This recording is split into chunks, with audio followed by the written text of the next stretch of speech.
ஒரு கிராமத்தில் ஜென் துறவி ஒருவர் இருந்தார். அதே ஊரில் இருந்த சிறுவன் ஒருவன் அந்த துறவியை பார்க்க வந்தபோது அந்த துறவி தியானத்தில் அமர்ந்திருந்தார். சிறுவன் துறவியிடம், எனக்கு வாழ்க்கையில் மன நிம்மதியே இல்லை, தாங்கள்தான் அதற்கு உதவ வேண்டும் என்று கூறினான். துறவி புன்னகையுடன் அந்த சிறுவனை தோட்டத்திற்கு அழைத்து சென்றார். அங்கு ஒரு பாத்திரத்தில் தண்ணீர் வைக்கப்பட்டிருந்தது.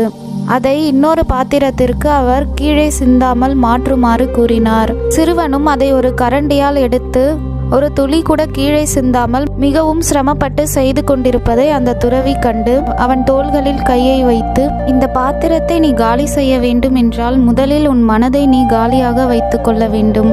உன் மனதில் இருக்கும் கவலைகள், பயம், பற்று இவை அனைத்தையும் துறந்துவிடு. இப்பொழுது என்ன நிகழ்வு நடந்து கொண்டிருக்கிறதோ அதில் மட்டுமே உன் மனதை முழுவதுமாக செலுத்து. பிறகு எல்லாமே தானாக நடக்கும் என்று அந்த துறவி கூறியதும் அந்த சிறுவன் அதை புரிந்து கொண்டான். பிறகு எந்த ஒரு சிரமமும் இன்றி மனதை அமைதிப்படுத்தி தண்ணீரை இன்னொரு பாத்திரத்திற்கு ஊற்ற ஆரம்பித்தான்.